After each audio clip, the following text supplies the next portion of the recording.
Ahí estamos.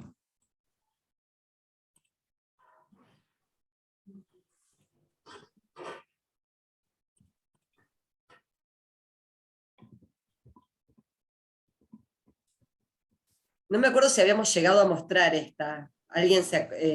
O cortamos antes de mostrarla, esta afirmación. Cuando hicimos el ejercicio del semáforo en Perdón, nuestro Marín, primer la encuentro. llegamos a mostrar, pero no le pusieron color. Bien, entonces podemos aprovechar y ahora, mientras tanto, ir poniéndole color. Sí, pueden ir dejando qué color le pondrían. Recordemos que verde es de acuerdo, rojo desacuerdo y amarillo que no están ni de acuerdo ni en desacuerdo, que tienen dudas al respecto.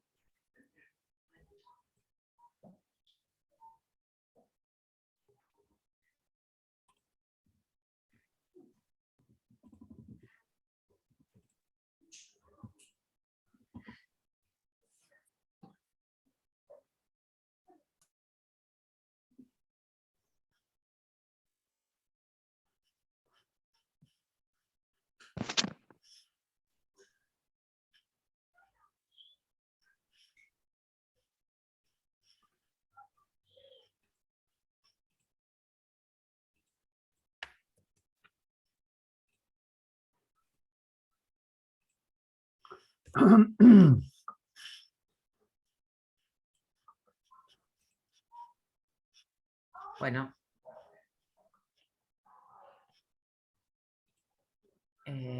Ahí ya fueron respondiendo, la mayoría amarillo, hay algún verde y hay algún rojo. Muy bien. Bueno, ¿alguien nos quiere decir por qué le pondría amarillo, o verde o rojo? Bueno, empiezo yo. Dale. Yo, el alumno así que que a más mí me cuesta, participa. a mí me cuesta un montón aceptar el tema del lenguaje, lo que le llaman lenguaje inclusivo.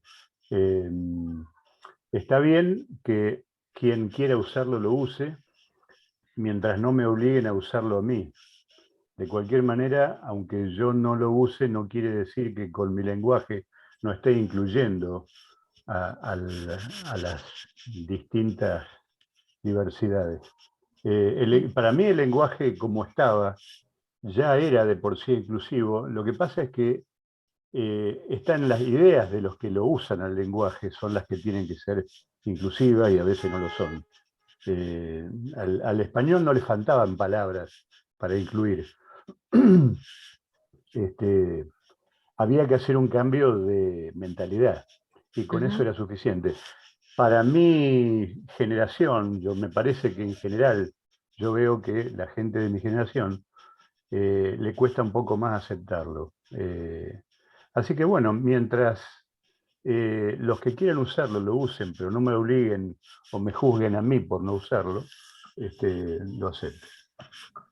Bien. ¿Alguien más quiere comentar?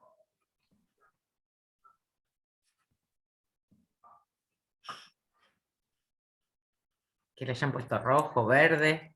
Yo puedo, bueno, recién hoy me incorporo al curso porque en las otras dos oportunidades, una tuve que irme, y ya tenía un turno pactado de kinesiología y el segundo día también, pero estuve viendo los videos que mandaron en el link. A mí con respecto al lenguaje inclusivo, yo puse amarillo, pero un amarillo medio naranja, por así decirlo, porque me parece, entiendo que algunas personas necesitan, no se sienten identificadas con los artículos el o la que se usan actualmente, ¿no? Entonces a lo mejor necesitan de alguna forma que se amplíe un poco. Pero me parece, nunca vi una frase entera, completa, hecha en lenguaje inclusiva. Siempre lo que he visto es que se usa chica, chiques, y el resto se utiliza una oración en el lenguaje convencional. Entonces no me parece que termine siendo un lenguaje todavía. O sea, entiendo que hay una necesidad de ampliar un poco, pero como está hoy por hoy, me parece que no me termina pareciendo un lenguaje. Tal vez puede ser que, o sea, todo esto es muy nuevo, como decía Ernesto, vengo de una generación más, que me cuesta un poquito, ¿no? Aceptarlo. Pero le Me parece encuentro que el esas perro no está muy de cuestiones. acuerdo con eso, ¿eh? Ahora me voy a encerrar. No te Bien. preocupes, y no pasa nada.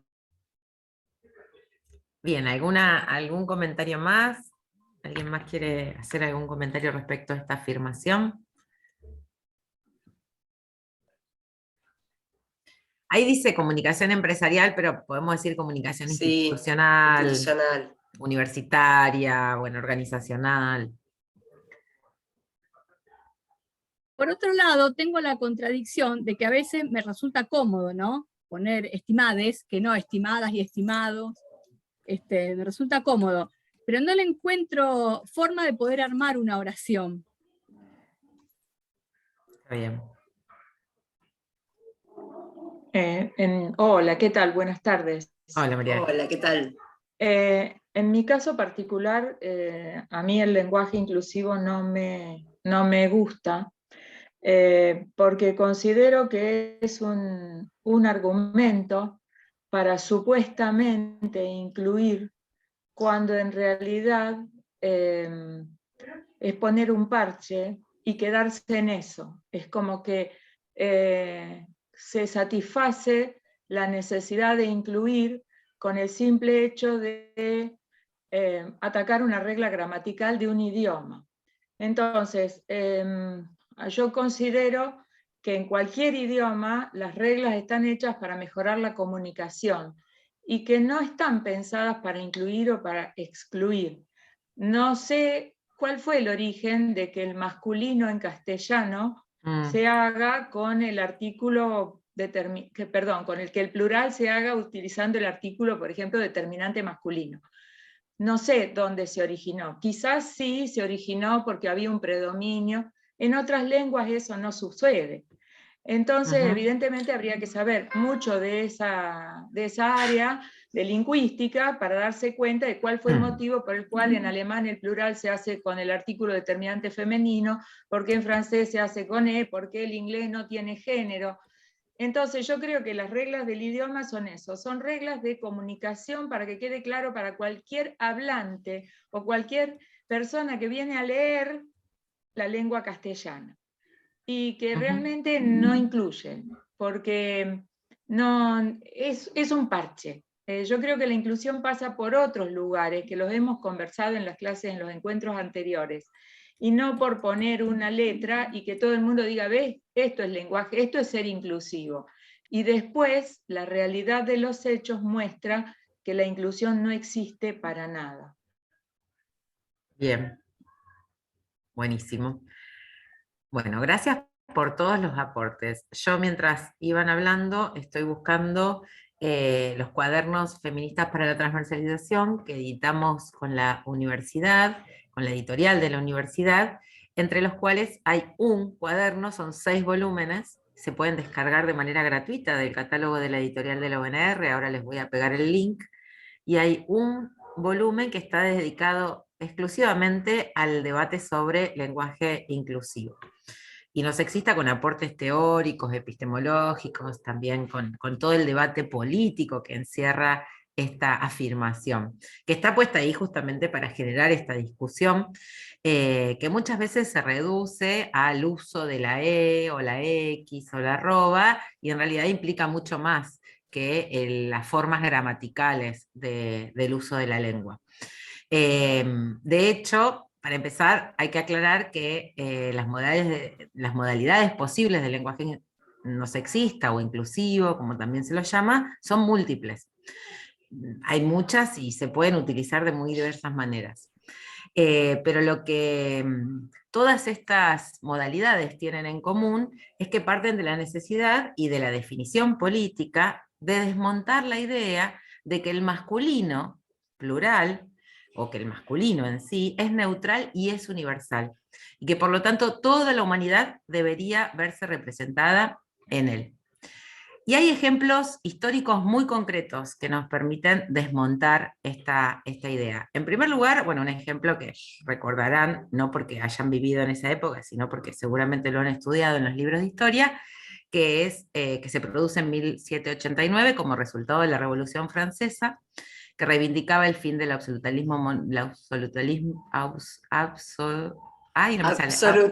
absolutismo monárquico, monárquico.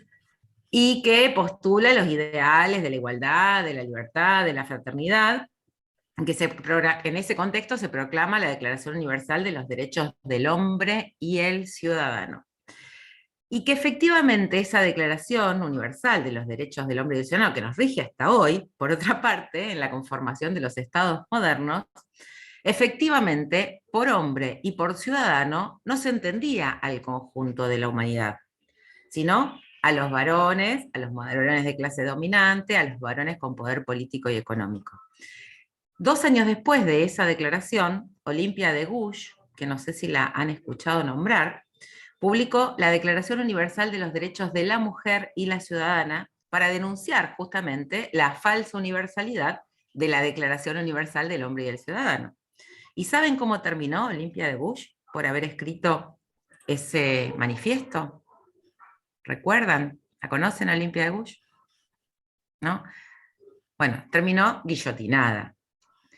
Es decir, que en aquella declaración, que es una carta magna para la conformación de los estados nacionales tal cual, o modernos tal cual los conocemos hoy, explícitamente ese hombre y el ciudadano no hacían referencia a las mujeres. De hecho, las mujeres vamos a poder votar en Francia y en la mayoría de los países del mundo recién a principios del siglo XX o mediados del siglo XX, ¿no? O sea, desde 1789 pasaron 200 años hasta que las mujeres tuvimos derechos, por ejemplo, el derecho al voto, el derecho a la educación, el derecho a comprar y vender bienes, un montón de derechos que nos excluían de la Declaración de los Derechos del Hombre y del Ciudadano. Olympia de Gouges escribe esta declaración para contestar y además para argumentar que esos derechos tenían que alcanzar a toda la población, incluyendo a las mujeres, y termina en la guillotina. O sea que este debate no arranca con la E y con la discusión de si la X o la E o la arroba está bien o es correcto, sino que tiene una larga historia. Pero además se fue complejizando la discusión sobre el uso del lenguaje inclusivo. Ese masculino universal de la declaración, claramente, María Rita, no nos incluía, explícitamente no nos incluía, ¿no? No, discúlpame, yo estoy de acuerdo, estamos hablando de 1789, y te hago una pregunta desde mi ignorancia. ¿En Francia también se usa el lenguaje inclusivo? ¿Cómo se les arreglan? ¿Con el plural que lo hacen con LES? Sí, en la mayoría de los países... Es el mismo plural que para el femenino, o sea, Bueno. el masculino toma el plural, hace con el femenino. ¿Eso fue una cuestión lingüística? Hay muchas maneras de utilizar el lenguaje inclusivo. Hay muchas maneras de utilizar el lenguaje inclusivo. De hecho, digamos, las formas gramaticales pueden ser variadas y diversas y adecuadas a cada incluso idioma. O, por ejemplo, utilizar fórmulas de reemplazo. En lugar de hablar de ciudadanos y ciudadanas, hablar de la ciudadanía, por ejemplo, ¿no? Que son cosas distintas. Porque un ciudadano no es la ciudadanía. Yo tengo la ciudadanía italiana, pero yo soy un individuo. Es lo mismo que me hizo mucho ruido ahora con el Día de las Infancias. La infancia es un estadio que va desde el nacimiento hasta la pubertad. Y el niño o el infante es otra cosa. Y entonces es como que ciertos sucedáneos, ciertas alternativas lingüísticas pierden, a mi criterio, pierden el verdadero significado. Entonces, reitero lo que dije antes, la inclusión está muy en pañales, y si se queda solamente en una cuestión de género gramatical para un documento, para un texto, me parece que es muy pobre esa inclusión. ¿Me explico? Sí. O sea, al que lo quiera usar, que sea feliz. Como dijo una de las personas que habló, que no registré el nombre, mientras no me obliguen a usarlo, porque me resulta hostil. ¿Me explico? Porque entiendo que no incluye a nadie. Es que el lenguaje inclusivo no es prescriptivo, no se está obligando a nadie a utilizarlo, ni de hecho se está haciendo un manual de buen uso del lenguaje inclusivo.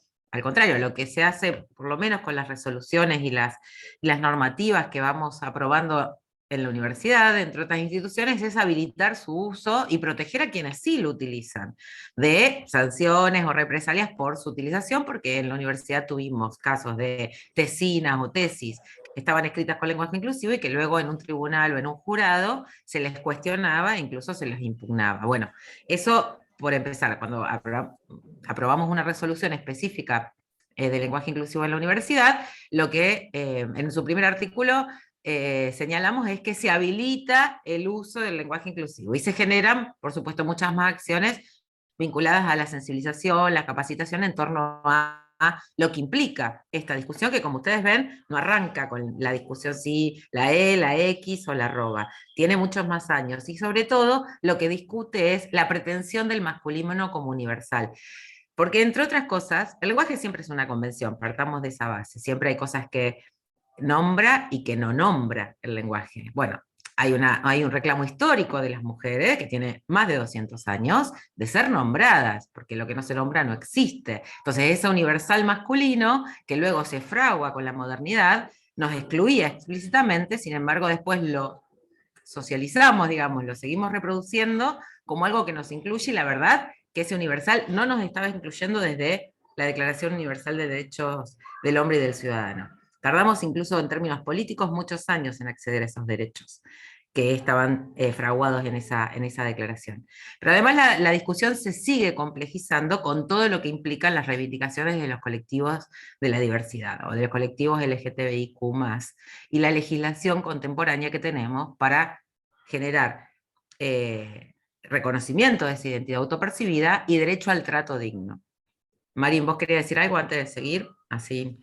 No, quería comentar esto de que la discusión sobre la universalidad de los masculinos o sobre los modos diferentes, digamos, de nombrar a la diversidad, atraviesan diferentes idiomas. Se está dando, es una discusión que se va dando de distintas maneras, porque hay muchas formas de sustraerse de esas convenciones, digamos, hegemonizantes del lenguaje, pero se va dando de distintas maneras en diferentes idiomas. No todos, obviamente, ahí no podríamos decirte cómo lo resuelve el alemán, por ejemplo, no tengo ni idea de alemán, pero son discusiones que vienen dando los feminismos en distintos países con distintas incorporaciones. Se dio en el inglés, de hecho, y se da en Francia con el francés, se resuelven de diferentes maneras, pero digo, o se resuelven.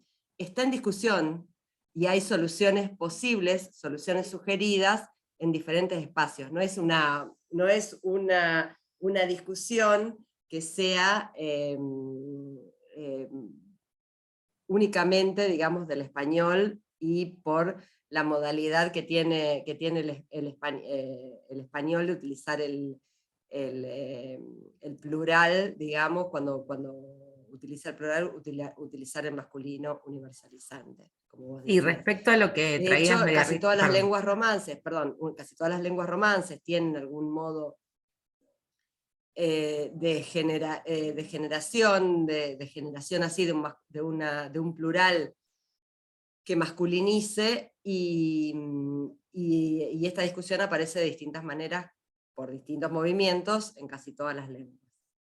Sí, además está bastante estudiado los costos mentales que implica para las mujeres en la universalización del masculino, digamos, como pretendidamente neutral, y lo pongo entre comillas, ¿no? Hay muchísimos ejemplos que dan cuenta de esto en distintos ámbitos, pero fundamentalmente desde las infancias, y lo digo a propósito, ¿no? Las mujeres y feminidades desde muy pequeñas debemos hacer un gran esfuerzo mental por dilucidar si cuando se dice todos se les está incluyendo o no. Por ejemplo, cuando la maestra o el docente saluda con un buenos días, chicos, ese chicos se refiere al conjunto de chicos, pero mientras tanto luego dice los chicos se forman acá a la derecha y las chicas a la izquierda, y ahí hay una distinción. O sea, las niñas desde muy pequeñas lo hemos olvidado, pero nuestra socialización temprana hemos hecho grandes esfuerzos para ver si el chicos nos estaba incluyendo o no. Por eso lo del Día de las Infancias no es una discusión menor, ¿no? Decir el Día del Niño, de hecho tenemos hijas, y las que hemos tenido hijas pequeñas hace unos años atrás, con toda esta discusión ya lanzada, es, bueno, ¿es el Día del Niño y de la niña, mami? O sea, ¿es también el mío? ¿En cuándo es el de la niña, no? Ahí, y además, digo, tanto el niño como la niña, esa forma binaria, y volvemos un poco a los contenidos del primer módulo, están dejando por fuera otras identidades, o el hombre y mujer, o el ciudadano y la ciudadana, que no se sienten representadas ni con el masculino ni con el femenino, que son las personas no binarias y que reclaman para sí el uso por el trato digno y porque la ley de identidad de género prevé el derecho al trato digno, el uso del pronombre neutro. Y el pronombre neutro en nuestro país y en castellano es la E. Por eso se habla de todes, por eso se habla de chiques, por eso se habla de les. Lo reclaman y lo exigen porque además hay una ley que los ampara, que es la que prevé el derecho al trato digno y a ser nombrada con su identidad autopercibida, que es no binaria, que no es ni varón Perdóname, ni mujer. No entendí lo del pronombre neutro, que en castellano es el le, porque justamente el leísmo es un vicio de deformación de la lengua castellana, le dijo, o algo por el estilo. Entonces, no, la verdad que es la primera noticia que tengo de que el le es un pronombre neutro en castellano, o una forma pronominal neutra. Sinceramente, Bueno, es la es una primera vez que lo convención, es una pero construcción cultural ¿quién y la social. hizo o en qué momento? Porque, bueno, naturalmente cuando yo hice la secundaria ni mis hijas hicieron la escuela, nunca tuvimos conocimiento de que hubiera un pronombre neutro y que hubiera alguna forma de construcción de un plural a través de un neutro. Que en algún momento alguien haya dicho, bueno, hagamos esta convención, es otra cosa, pero la verdad que me gustaría tomar. Ay, se cortó el sonido. ¿Puede ser? O yo María soy la Rita, que... se cortó. María Rita, no te estamos escuchando.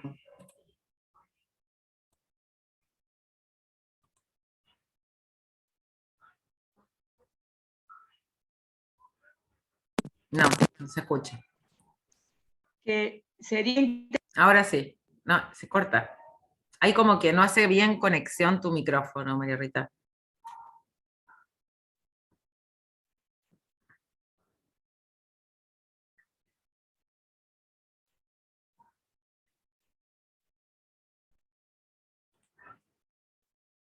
No. No sé, Marín, vos si querés decir algo. Si querés escribilo, María Rita, porque no, o si se puede sintetizar, porque no. Me parece Ahí que se debe haber caído. no, es su micrófono como que se desconecta. ahí está.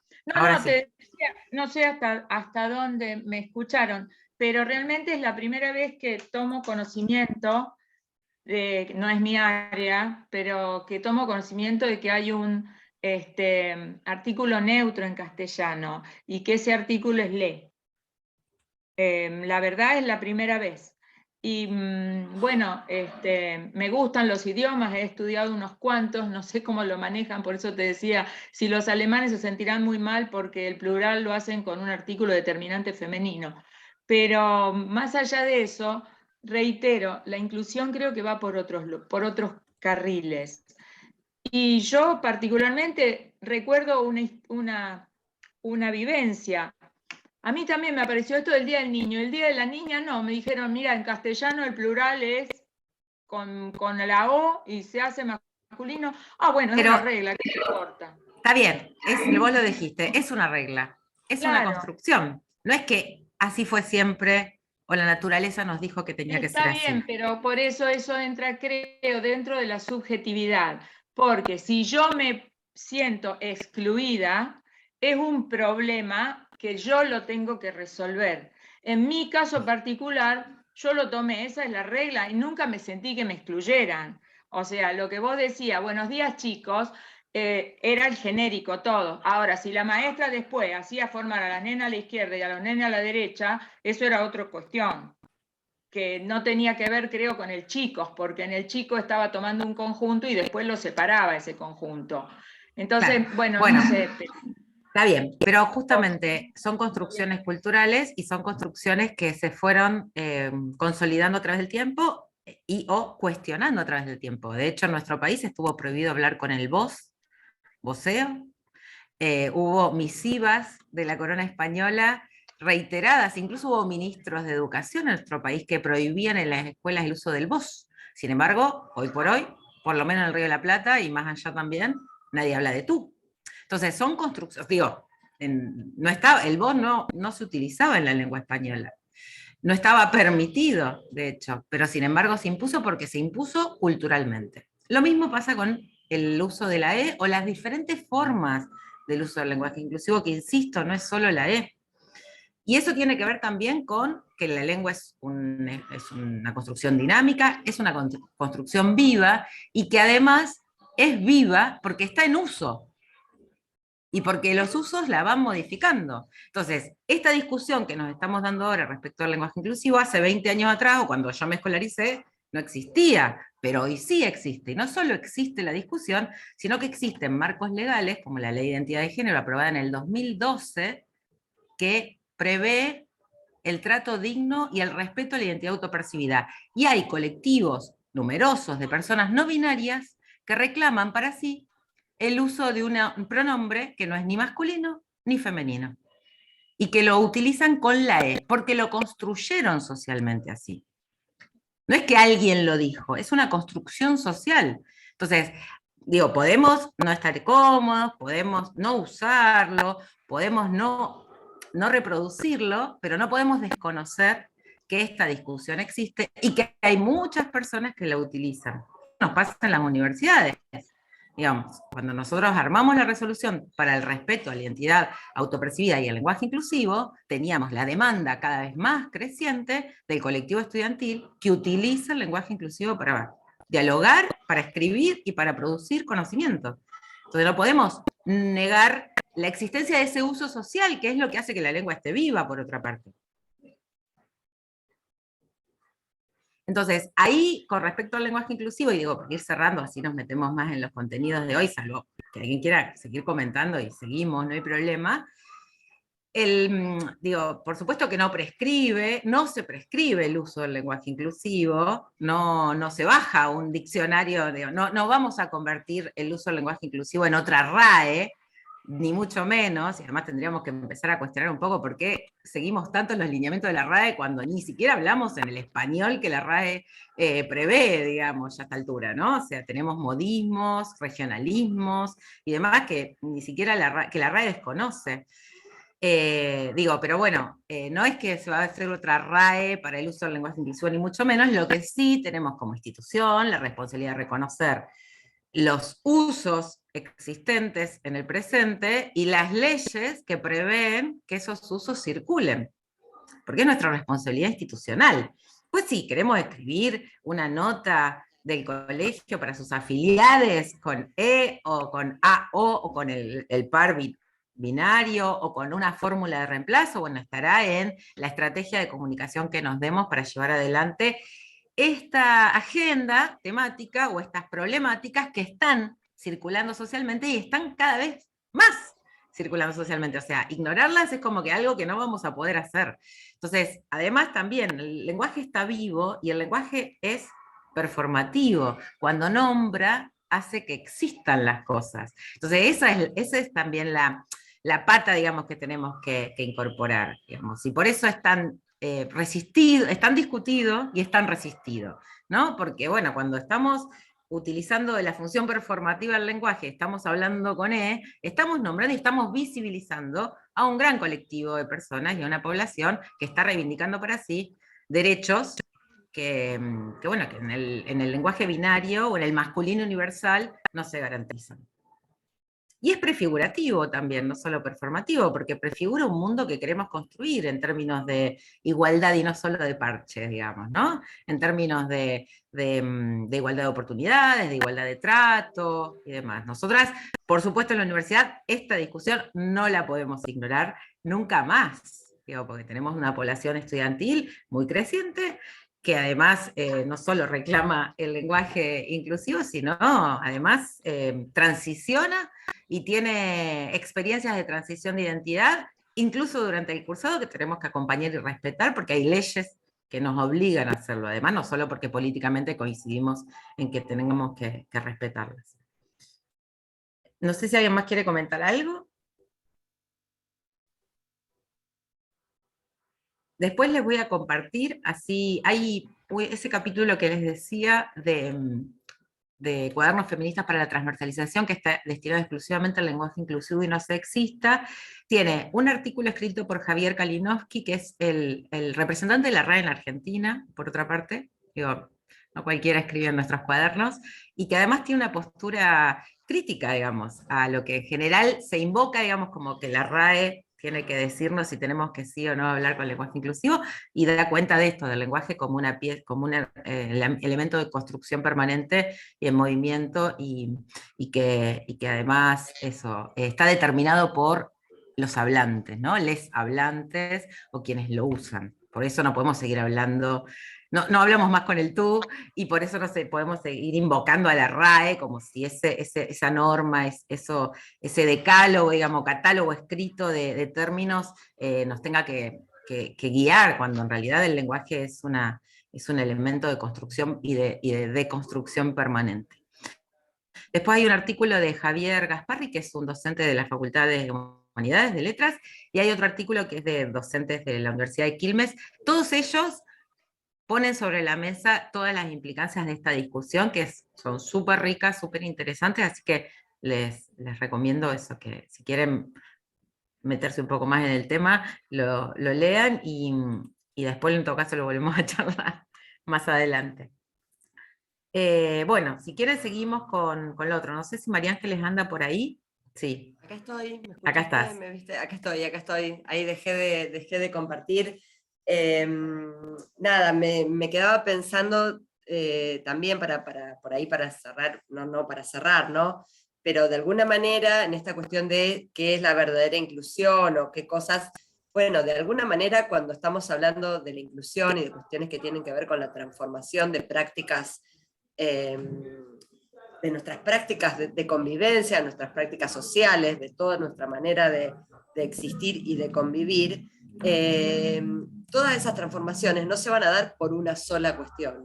No se van a dar ni solo por la utilización del lenguaje. Está claro que hay mucha gente que puede utilizar el lenguaje, nada más que desde un punto de vista, podríamos decir, políticamente correcto. ¿Por qué es políticamente correcto? Aunque no esté aunque esté completamente en desacuerdo con realizar acciones que tengan que ver con la inclusión, ¿no? O con la celebración. Nosotras nos gusta hablar más que de inclusión y de tolerancia, hablar de la celebración de las diversidades. Por supuesto también que las leyes solas, tampoco las leyes generan inclusión por sí mismas, en sí mismas, sino que el conjunto de las acciones, digamos, de las acciones materiales y de las acciones que forman parte del universo de lo simbólico, son las que van transformando todo el tiempo nuestras pautas culturales. Entonces entiendo esta cuestión que vos decías, María Rita, decir, bueno, con eso no se garantiza la inclusión, por supuesto que con eso solo no, pero sí puede ser un uso, lo que decimos, un uso retórico, donde estoy haciendo, ¿qué quiere decir cuando hablo de un uso retórico? Estoy queriendo producir un efecto sobre mi audiencia cuando lo estoy usando. Y ese efecto que quiero producir sobre mi audiencia tal vez es eso, hacer reflexionar sobre las implicancias que pueda tener el lenguaje. Y por otra parte, también pensaba en una cuestión que a veces surge mucho cuando hablamos de los feminismos, que tiene que ver con algo que comentaste, que es, bueno, yo en general, esta cuestión de si nuestras experiencias individuales hacen que nos hayamos sentido incluidos o no incluidas, si eso nos afectó o no nos afectó. Hay construcciones subjetivas que hacen que algunas de nosotras nos hayamos podido abrir paso aún en espacios hostiles o ante situaciones hostiles de la cultura, sin que nos hayamos visto afectadas, porque nuestra subjetividad fue más fuerte, porque tuvimos otras redes que nos permitieron que no nos hiciéramos demasiado problema por algunas cuestiones, pero hay un montón de otras personas a quien esas construcciones subjetivas o esas... ese ejercicio del poder, digamos, que implican los machismos en general, y también y por supuesto que uno de los lugares donde se reproduce el machismo en la lengua y el uso del lenguaje, sí les pueden haber afectado. Entonces, cuando pensamos en las transformaciones, también pensamos en mundos que sean menos hostiles para todas, todos y todes, no solamente entre quienes pudimos tal vez abrirnos paso sin sentirnos menoscabadas, menospreciadas o no identificadas con algún término. Entonces, aprovecho ahí. Sí, no, aprovecho ahí, Marin, porque lo que estás diciendo sirve también para conversar con respecto a lo que comenta Héctor acá. Cuando en un texto me refiero a ingenieras y los ingenieros, incluyo a todos, y estoy dejando de incluir a la gente que se recibió de ingeniere. Bueno, das pie para todo un debate, porque estamos trabajando sobre la reforma de los títulos para respetar la identidad autopercibida de las personas no binarias. Y lo estamos trabajando en nuestra universidad, en todas las universidades a través de la RUGE y con el Ministerio de Educación de Nación, que es quien certifica los títulos. Sí. No, que Sí. realmente ahí en la pregunta que hace Héctor es donde se me cae todavía más el sentido de la E. Porque la ingeniería es una profesión. Los que la ejercemos tenemos un género. Pero decir que yo me recibí de ingeniere, Vos te vas a recibir de ingeniera. De ingeniera. No, pará, mi título dice ingeniero electricista y nunca me sentí vulnerada en mi existencia. Yo soy ingeniera electricista con orientación electrónica, pero en el diploma dice ingeniero electricista. Recibió el título de ingeniero electricista porque era el título de. Si yo después me lo apropio y le quiero poner la A o lo que sea, bueno, bárbaro, pero mi diploma dice que yo recibí el título de. Entonces, ahí es donde vos sabés que mi cabeza hiperestructurada, cuadrada así, de ladrillo, de ingeniero, dice, ¿qué son los contenidos del ingeniero? Porque voy al contenido de la ingeniería, ¿me explico? Bueno, pero entonces tendríamos que poder, así como el colegio podría llamarse el colegio de ingeniería o de personas que trabajan en la ingeniería, los títulos tendrían que poder referir a las carreras y no a los sujetos, digamos, ¿no? Porque son los títulos que se habilitan. Bueno, es licenciatura en ingeniería. Exacto. Sin embargo, los títulos, por ahora, hacen referencia a los sujetos que reciben el título.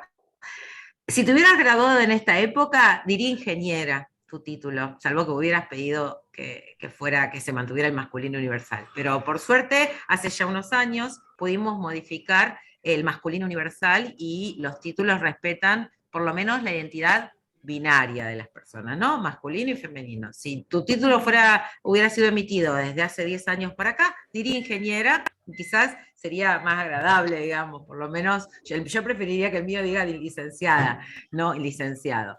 Pero sí, y eso también tiene que ver con la ley de identidad de género y el DNI no binario. El DNI no binario prevé la X, digamos.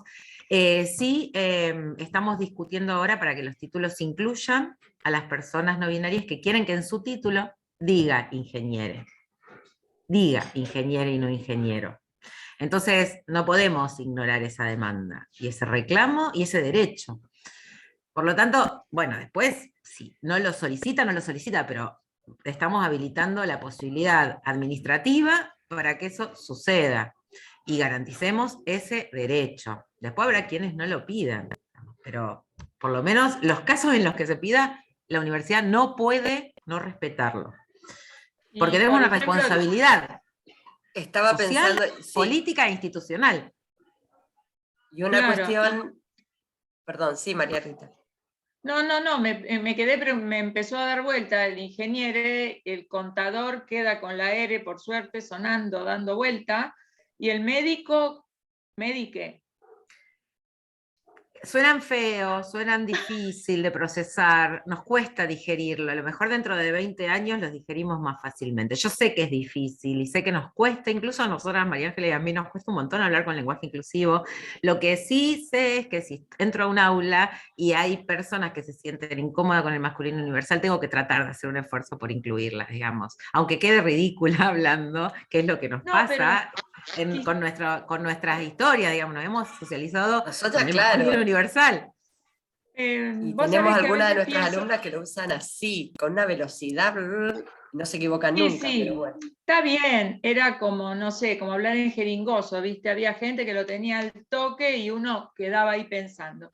Pero quizás sería, si yo tuviera que dar clase a un grupo hoy día, quizás lo plantearía de entrada, qué tipo de lenguaje, porque para no sentirme yo ridícula y no sentir que ellos pueden estar ofendiéndose si hay alguno que no se siente encapsulado en esa nueva forma de ver las cosas. Porque a Hacer esa veces pregunta, María Rita, Esa pregunta es un montón. Es un montón. Genial.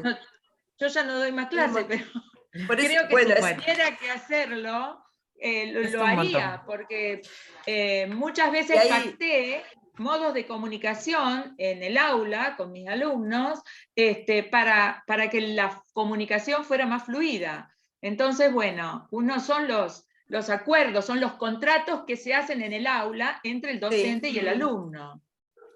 Eso es genial. Iba a agregar dos cositas porque antes vi que en la escritura pusieron algunas de las cuestiones con X.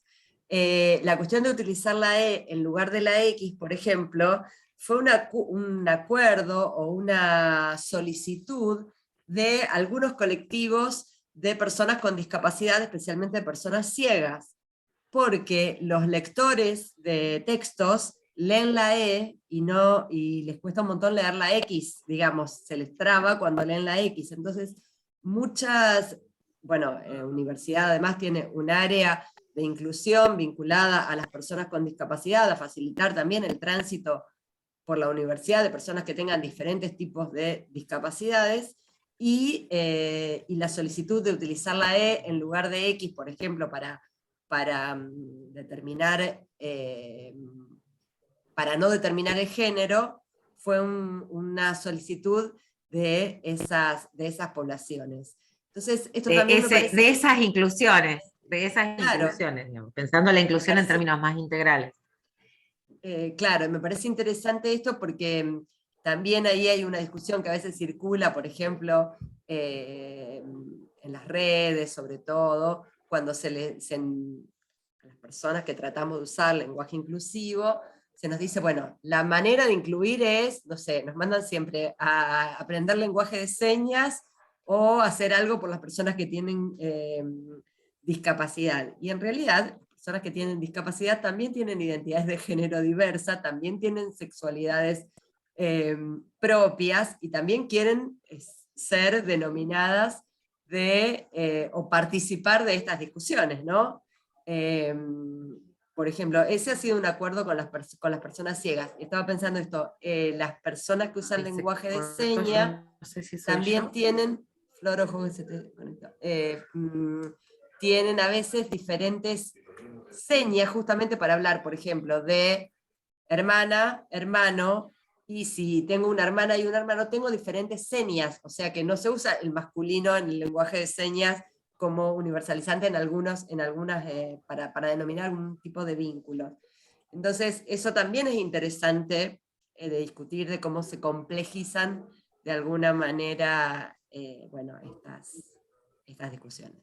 Bueno, Sí, nos hemos detenido la última bastante cosa en que le iba esta a decir era a circulación. María Rita con esto de la pregunta, es que hay muchas personas ahora que, por ejemplo, una de las preguntas que se hacen, o cuando se presentan, dicen, bueno, yo soy tal y me identifico con el pronombre tal, por ejemplo. Eso ha pasado a ser en muchos espacios como una regla de cortesía. Inclusive, si ustedes ven, o a veces algunos papers de científicos, científicas, puede ser que abajo vean el nombre y diga, por ejemplo, she, cómo quiere she, y eso quiere decir que quiere que la identifiquen con el pronombre femenino, ¿no? Entonces también es un parte de unos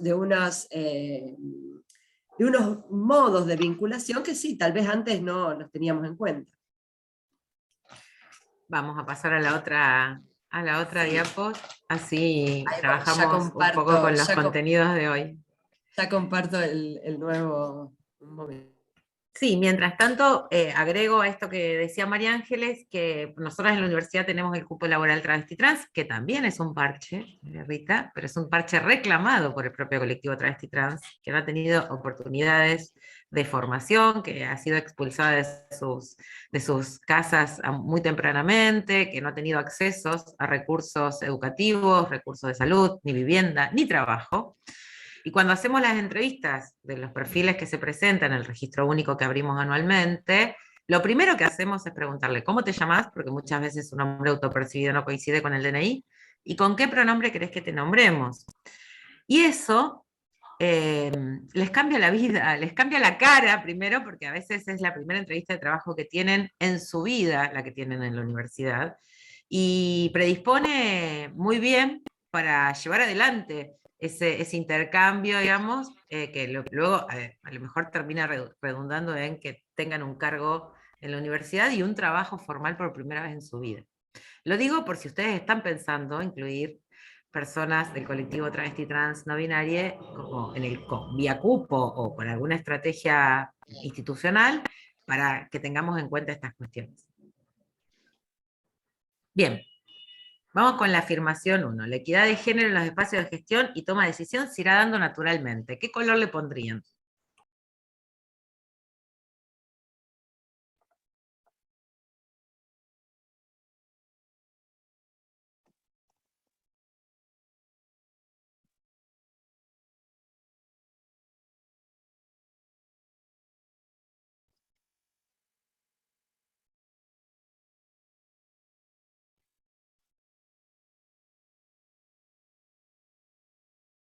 Bueno, hay un rojo, un amarillo, 3 verdes, un rojo. ¿Alguien más les falta contestar? Somos 12, así que faltan. Amarillo.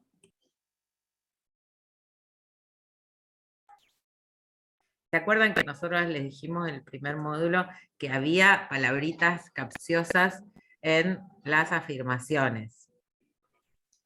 ¿La descubrieron acá? Naturalmente. Naturalmente, muy bien.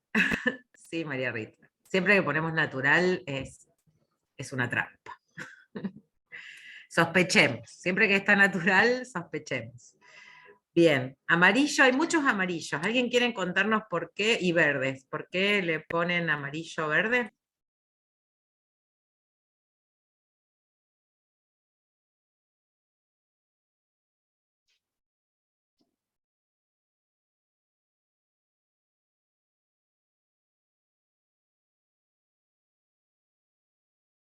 Anímense que no los estamos evaluando. No le vamos a sacar el título con este ejercicio. Van a conservar su título sea como sea que están nombrados.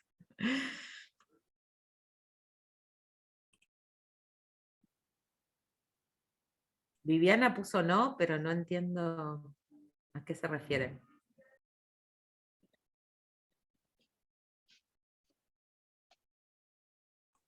Bueno, no sé. Ernesto, decinos qué te parece. Bueno, hable el que quiera. La que Bueno, quiera. yo ya tengo 4 amarillas. Si me saco otra, en el próximo curso no voy No a poder. jugás. Claro. No jugás Bueno, más. yo puse verde, porque sí, me parece que esto de la equidad de género en ciertos lugares es, digamos, ¿cómo llamarle? No sé si la oferta y demanda, pero la disponibilidad es lo que va a generar que haya una equidad, o por lo menos una equidad de oportunidades, ¿no? Porque, no sé, si tengo que armar un equipo de gente capacitada para determinado proyecto, no por poner la misma cantidad de los dos géneros o los N géneros de manera equitativa, tengo que poner a gente que a lo mejor no sea la más adecuada para ese puesto o para esa función. Yo apuntaría a buscar a los, no sé, si tengo que armar un equipo de 10, busco los 10 mejores o los 10 que mejor se adaptan al proyecto que hay que hacer. No sé si se entiende lo que digo. Totalmente. Bien, bueno, esa es mi opinión. ¿Sí? Cuando yo puse acepté el naturalmente, es porque yo lo pensé que esto es una cuestión de tiempo. Cuando ya deje de ser extraño, se va a naturalizar, con el riesgo que entraña esa palabra, porque también se ha naturalizado la violencia. Pero calculo que esto vale la pena. Y como decía recién, si yo tengo que elegir gente para trabajar conmigo, la elijo por su capacidad. ¿Qué hace? ¿Qué piensa de determinadas cuestiones? No sé si me interesa, porque yo soy una persona que respeto, que exijo respeto en el trato, y entonces a mí no me va a preocupar el tema de, no le voy a generar nunca una violencia, porque yo voy a evaluar sus capacidades y le voy a exigir al resto del mundo el mismo respeto. O sea, por eso puse lo de naturalmente, porque es una cuestión de tiempo esto. Bueno, ustedes saben, Flor, ¿estás ahí? No sé si querés decir algo. No, estoy acá, te cedo. Bien, ustedes saben, por ejemplo, que la ONU hace una previsión de que si no existieran las medidas, lo que se llaman las medidas de discriminación positiva, o las legislaciones de discriminación positiva, alcanzar una paridad de género, por ejemplo, a nivel mundial, digamos, entre las diputadas, las legisladoras en todos los países que tienen sistemas parlamentarios, llevaría aproximadamente 80 años. Es decir, si solo nos acomodáramos, digamos, si solo nos guiáramos por la progresión, entre comillas, natural de formación, digamos, de conformación, por ejemplo, en ese caso de los parlamentos. ¿Qué quiero decir con esto? Que en general, digamos, esta cuestión en la cual decimos, bueno, que siempre vamos a elegir a las personas que sean más capacitadas para gestionar y para tomar decisiones, no siempre está acompañado, digamos, no, los hechos demuestran que eso no suele ser lo que sucede. Por más que cada una y cada uno de nosotros digamos, no, pero yo sí lo haría. Hay muchísimas investigaciones que dan cuenta, por ejemplo, de que con el mismo currículum, las empresas o las instituciones prefieren elegir un varón que elegir una mujer. Hay muchísimas investigaciones que dan cuenta, por ejemplo, de que en general las mujeres en casi todas las carreras se reciben antes con notas más altas, y sin embargo los varones, que muchas veces no llegan a recibirse, tienen mejores empleos o consiguen mejores posiciones en el mercado. Entonces hay una matriz que sigue funcionando, que no tiene que ver con la capacidad y la idoneidad para ocupar un cargo, sino con ciertas operaciones culturales y que tienen que ver con estas relaciones de poder, con estas relaciones jerárquicas que estuvimos mencionando en los encuentros anteriores, que siguen estando muy vigentes, que siguen estando muy vivas y que impiden que muchas mujeres, y por supuesto las personas de la diversidad, mucho más aún, digamos, porque por ejemplo, muchas de esas personas fueron expulsadas del sistema escolar muy temprano, y son pocas las que llegan a alcanzar determinados estándares de calidad académica, por ejemplo, que a veces es lo que pedimos para ocupar ciertos cargos. Entonces es un mito de que todos y todas y todes estemos en las mismas condiciones para acceder a los mismos cargos y que solo la selección se base en la idoneidad. Iba a mostrarles algunas cuestiones. A ver, miren, vamos a mostrarles algunas fotos. Sí, sí, porque con los ejemplos se ve más claramente. A ver si ven ahí. 2016, miren la de arriba. Gobierno, sindicato y empresarios. Y voy a aclarar 2019. que la ley de paridad, que la ley de cupo para los cargos legislativos en nuestro país es desde la reforma de la Constitución del 94. Y hay actualmente también operando leyes de paridad en la conformación de las listas, ¿no?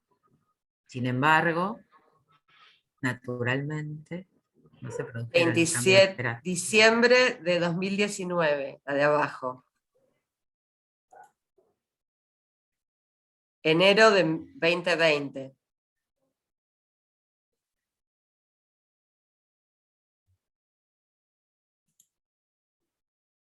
Reciente, mayo de 2022.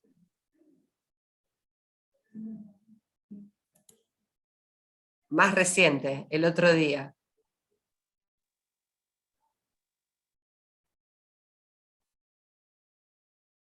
¿Por qué traemos estas fotos, digamos? Estas fotos, cada vez que hacemos estas capacitaciones, este tipo de capacitaciones, buscamos alguna que tenga que ver, bueno, en este caso no buscamos alguna que tuviera que ver con la ingeniería, pero alguna que tenga que ver con los diferentes ámbitos, ¿no? La universidad, el deporte, la justicia, obviamente, los espacios legislativos, los espacios de gobierno. ¿Qué es lo que nos muestran las fotos estas? ¿Qué les parece?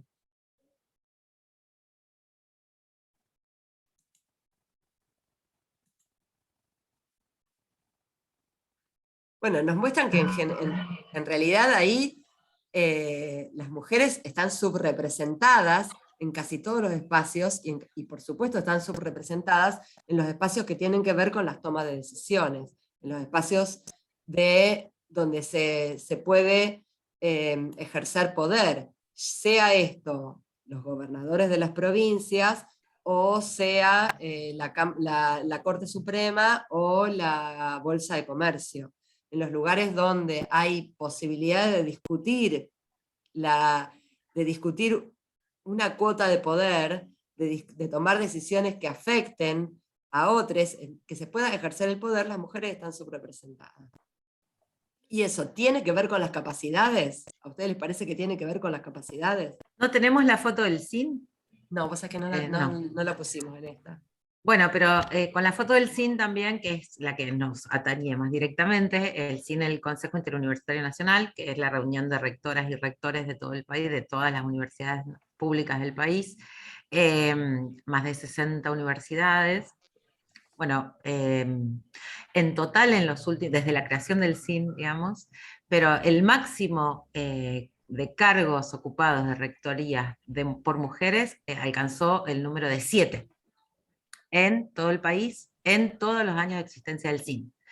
Actualmente creo que hay 8 porque hubo recambios, estamos como un poquito mejor, digamos. Pero eso, mirando esa foto, también, si lo comparamos con los niveles de ingreso femenino a las matrículas de todas las carreras, los promedios de egresos de las mujeres en todas las carreras, incluso en las ingenierías, en todo el país, no se corresponde con las capacidades. Porque somos más en casi todas las carreras, menos en agronomía y en algunas ingenierías. Somos más numéricamente, 60, 70%, 80% más, bueno, algunas carreras están absolutamente feminizadas. Los promedios con los que nos graduamos son superiores en todas las carreras. Terminamos en menos años. O sea que competencias y capacidades demostradas tenemos. Pero cuando miramos la conformación del CIN, no estamos ocupando los lugares de mayor decisión. donde se discute política académica, presupuesto universitario, política de investigación, política de extensión, políticas de género. No estamos. O sea, claramente, digo, esto no se va a dar naturalmente si no generamos políticas activas que son de discriminación positiva en algún sentido, digamos, como estas que mencionábamos antes, pero también en políticas activas de transformación de las condiciones y las lógicas de funcionamiento institucional que hace que las mujeres tengamos muchas menos chances de participación, aunque tengamos mejores condiciones, digamos, aunque tengamos mejores capacidades, ¿no? Por ejemplo, bueno, siempre lo traemos, pero si las reuniones para definir una lista de candidatos electivos en una institución, cualquiera sea, pero pongamos la universidad, se hacen a la noche, cuando en general las mujeres estamos sobrecargadas de tareas de cuidado, nos estamos haciendo cargo si tenemos hijos pequeños o tenemos a cargo familiares adultos mayores o personas enfermas, bueno, difícilmente podamos participar de la discusión de la mesa chica de cómo se configura una lista electiva. Lo mismo que si los acuerdos para conformar una lista se hacen en un asadito después de un partido de fútbol, ¿no? O sea, ahí no nos vamos a poder sumar. Entonces, bueno, hay lógicas del funcionamiento institucional que se da en todos los ámbitos que explícita o implícitamente nos invalidan a poder participar de los lugares de toma de decisión. Ahí Marín puso otro Sí, yo estuve ejemplo. compartiendo algunos ejemplos de esta cuestión que vos decías, algunos números que están acá en la presentación, que tienen que ver con la participación de las mujeres en el sistema universitario argentino, y sí, obviamente en las áreas en las cuales pertenece la ingeniería, que estarían acá dentro de las ciencias aplicadas, es el porcentaje más bajo, igualmente ha crecido un montón, pero sigue siendo una deuda, por ejemplo, y hay muchas políticas de discriminación positiva para incentivar que las mujeres pasen, se inscriban más en las carreras, tanto como las ingenierías como las informáticas, por ejemplo. Las famosas STEM, que la deben haber escuchado nombrar, por sus siglas en inglés. Y que por supuesto esto no tiene que ver con una cuestión, de capacidades, sino de culturas muy sostenidas a lo largo del tiempo y a lo largo de todo el sistema educativo, que han ido ubicando a las mujeres en algunos lugares como más permeables a cierto tipo de conocimientos o asociándolas a cierto tipo de habilidades en detrimento de otras que han sido percibidas como más masculinizadas.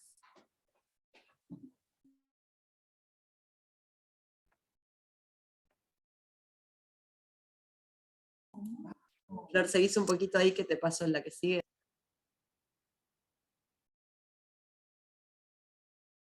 Bueno, hay algunos conceptos, déjame, lo de segregación lo pasamos por alto y nos metemos con esta directamente. Bueno, igual hay algunos conceptos que nos permiten Pensé porque también, acá estaban todas.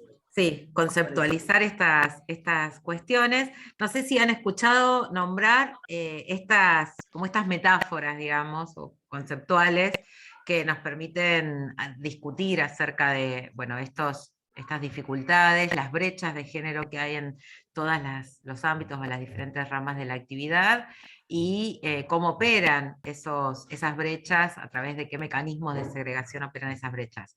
Ahí hay, bueno, el más conocido, o el que más seguramente les resuena, es el techo de cristal, ¿no? Esas barreras invisibles que están sobre la cabeza de las mujeres, que no los vemos, pero están, esos techos, ¿no? Que hace que no podamos subir, acceder a puestos de mayor jerarquía. Eso se relaciona también con la otra metáfora de las escaleras rotas, que es a medida que vamos ascendiendo en los peldaños del ascenso y del progreso profesional, se nos van rompiendo, se van rompiendo, no se nos van, se van, se hacen que se rompan algunos peldaños, y por lo tanto nos vamos quedando ahí por debajo de los niveles a los que podríamos acceder. Y esos peldaños, bueno, sí. Perdón, también la metáfora de las escaleras rotas refiere a que la distancia entre los peldaños, entre una mujer y un varón, es muy diferente, es decir, no tienen la misma escalera. sino que la escalera de las mujeres tiene una distancia entre los peldaños muchísimo mayor. Es como si subiera un escalón doble, o faltaran algunos de los pasitos que están en el medio. Y también, bueno, esos pasitos que faltan en el medio tiene que ver con algo que vamos a entrar ahora, que es la responsabilidad casi absoluta que tienen, al menos en nuestro país, las mujeres en relación a las tareas de cuidado. No entendí bien, María Ángeles, Sí.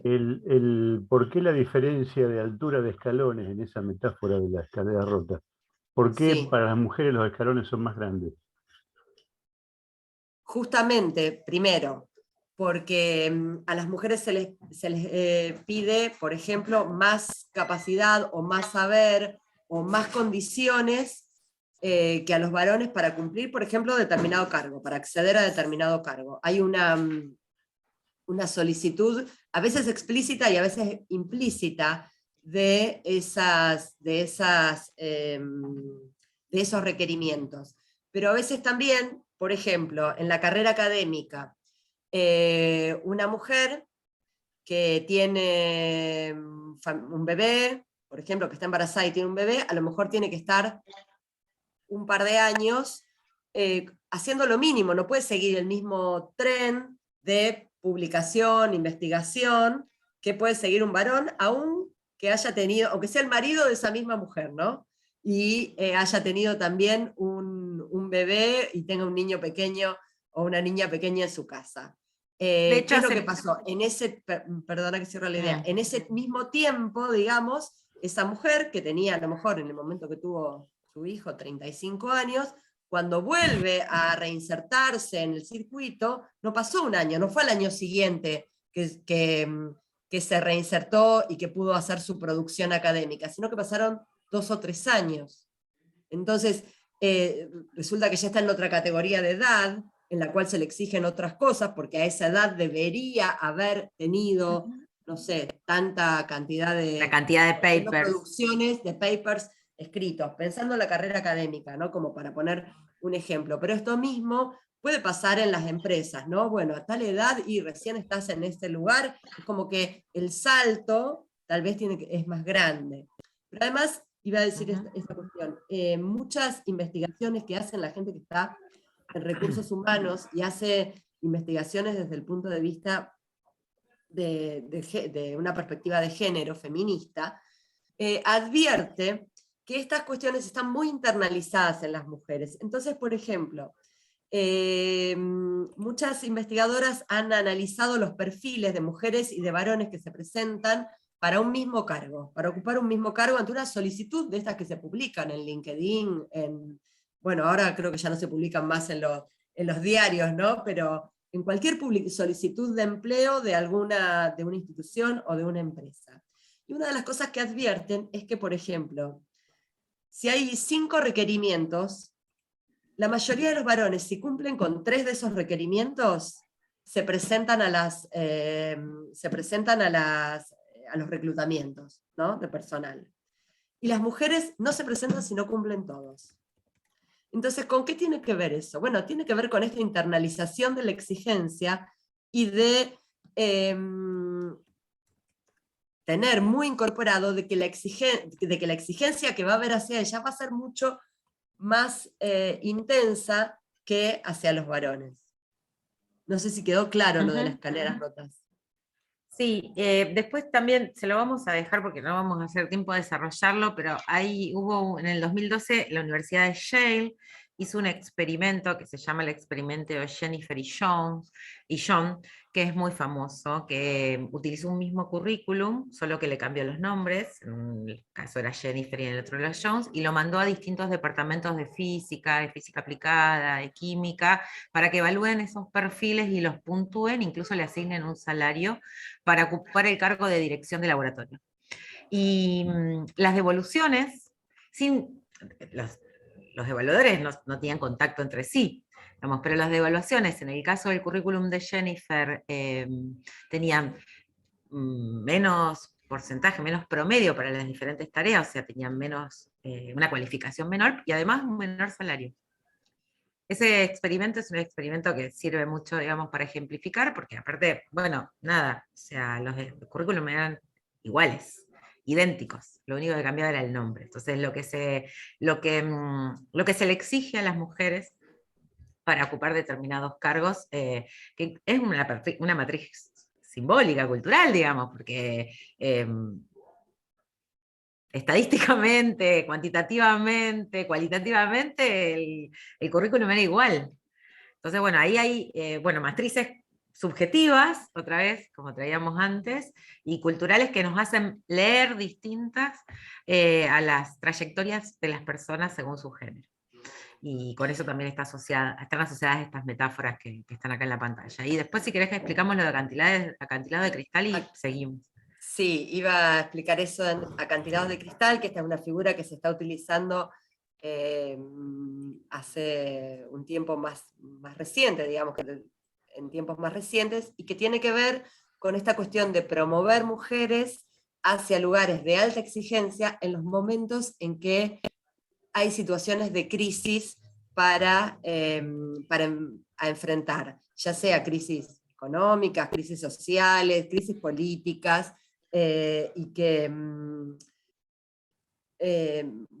que se sabe que son situaciones muy complejas, muy complejas para resolver, y que en esas ocasiones se suele promover a mujeres para que tomen para que tomen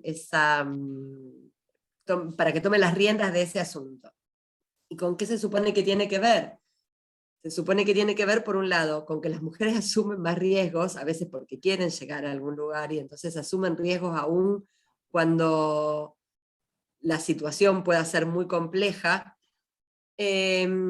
Además, porque se basan en un presupuesto o en un preconcepto de que la mujer, por ser mujer, va a poder lidiar mejor con con situaciones de crisis o complejidad, basándose en todos estos estereotipos jerárquicos que mencionamos en la clase pasada, esta cuestión de la emocionalidad y la empatía, por ejemplo, atribuidas de manera estereotipada hacia las mujeres.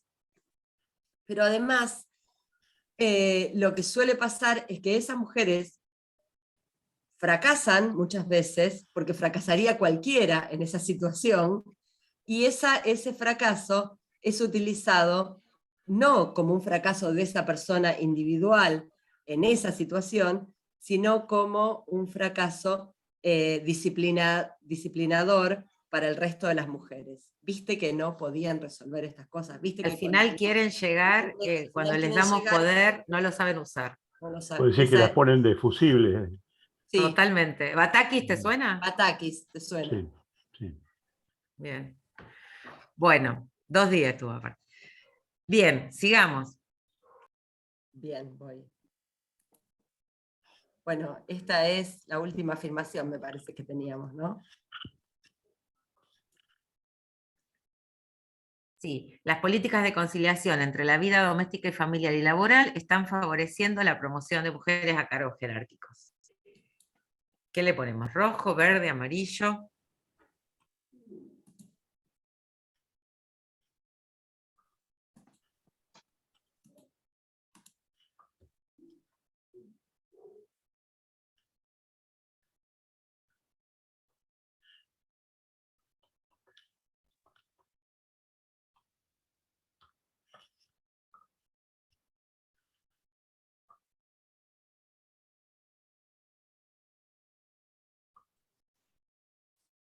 Bueno, ¿quién más? ¿Quién da más?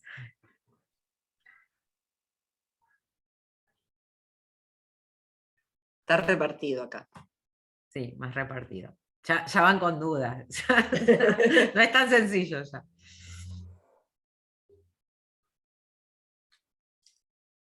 ¿Qué les parece? A ver, bueno, vamos viendo qué... María Rita, ¿Por qué? ¿querés contarnos? Rita, ¿querés? No estás nada de Bueno, acuerdo, Rita.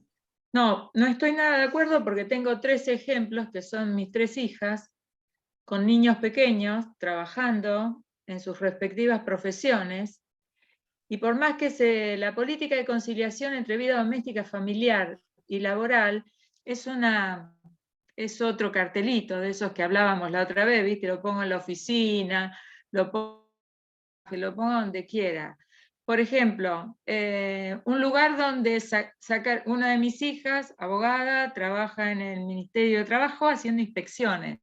Eso significa estar muchas horas fuera de su casa, amamantando. Ella tiene 3 chicos, siempre le pasó lo mismo. No hay un lugar en el ministerio donde pueda ir a sacarse leche con el sacaleche eléctrico, ¿sí? En un lugar privado, donde otra, en una empresa, que ella fue la primera mujer y la empresa con bombos y platillos, todo bien, no había vestuario para que ella cuando llegaba se pudiera cambiar. Y el tema de sus esposos, también profesionales, cada uno en su trabajo, y por más que uno quiera el equilibrio, es muy difícil por estas tareas que ustedes han mencionado, muy frecuentemente las tareas de cuidado. Hay muchas que son muy propias de la mujer, que no pueden ser sustituidas y que el medio laboral no las contempla. La otra también, o sea, trabajando virtual, corriendo con el chico, aparte el nene con algunas cuestiones que solamente los puede amamantar porque tiene alergia a la proteína de la leche de vaca, o sea, que todo complicado. Y bueno, ¿quieren que les cuente mi caso? Mi hija nació el 26 de octubre, el día que yo me tenía que recibir de ingeniera, a las 12 del mediodía, ella nació a las 6 de la mañana. Mi esposo se recibía conmigo. En la facultad de ingeniería, mi marido fue a decir, no podemos venir. Sí, vengan el 29. Yo me recibí el 29 con mi hija mayor nacida el 26 de octubre. O sea, el tema de la compatibilización es muy complicado. O sea, hay cuestiones que yo no sé si alguna vez se van a lograr. Y yo soy una ardiente defensora de que la mujer tiene lugar en cualquier lugar, pero la mirada va a tener que cambiar mucho por parte de los empresarios, porque ponen cartelitos y no es real lo que entregan. Bueno, María Rita, déjame decirte una cosa. Si vos te hubieras recibido hoy, hubieras tenido facilidades para pedir una mesa especial. Sí, por supuesto. Porque hemos avanzado. Tenía 25 años, era mi primera Y era hija. otra universidad también, era otra universidad, era otro universo. Sí, pero igualmente vos tenés que convenir conmigo que las cargas sobre las mujeres, y más si hay niños, y más si hay, como decías antes, gente mayor a cargo, es muy complicado compatibilizarlo. O sea, uno pone en la balanza un montón de cosas. Yo lo veo con mis 3 hijas, corren de un lado para el otro para cumplir en todos lados y no perder tampoco la etapa de crianza de sus hijos. O sea, poder estar con sus hijos. ¿Me explico? Tal cual. O sea, es buenísimo todo lo que comentás. Ahora vamos a ir recogiendo porque fue muy completo todo lo que dijiste. No sé si alguien más quiere decir algo o bueno, avanzamos. Avanzamos primero que nada haciendo como una pregunta más, ¿no? Cuando decimos políticas de conciliación, ¿a qué nos estamos refiriendo? ¿Qué se imaginan, digamos, que son las políticas de conciliación? Traemos esto como pregunta porque muchas veces cuando ponemos esta afirmación en común, hay como que hacer un esfuerzo mental por pensar qué son esas políticas con qué contamos, con qué políticas de conciliación contamos.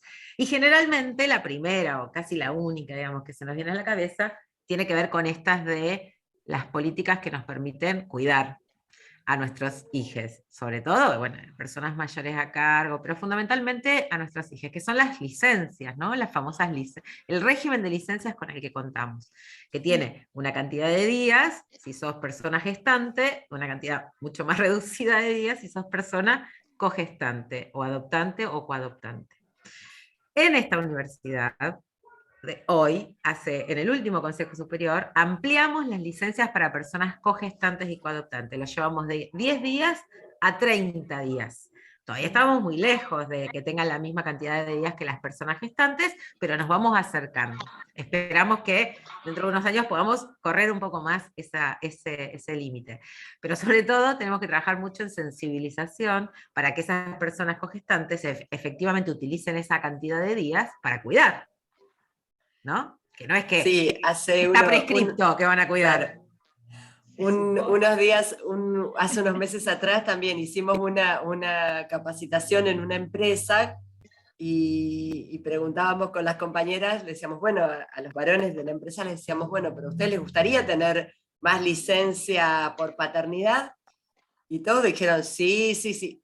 Y entonces yo les digo, bueno, le digo, pero es para quedarse a cuidar el crío, le digo, no para que se vayan a jugar al tenis, le digo, porque tienen 30 días, le digo, 30 días de licencia. Y bueno, todo fue risitas, digamos, en ese momento. Claro, porque acá hay una cuestión que es la formalidad, podríamos decir, las resoluciones, las políticas efectivas, y por otro lado también, esto que decía Flor, de la sensibilización y la transformación cultural de qué es lo que implican los cuidados, ¿no? Que como hemos dicho muchas veces, una de las grandes cuestiones es que en general en nuestra cultura, y sobre todo en nuestro país, los cuidados están feminizados, privatizados y familiarizados y mercantilizados. ¿Qué quiere decir esto? Que pensamos que los cuidados los tienen que resolver en general las familias, que son nada más que un problema de las familias, que cada familia lo tiene que resolver individualmente, que esa familia lo va a resolver depositando gran parte de esa responsabilidad en las mujeres de la familia y o en otras mujeres más pobres a las cuales se le pague para realizar esos cuidados, y que la única manera de resolverlos es a través de situaciones de pago.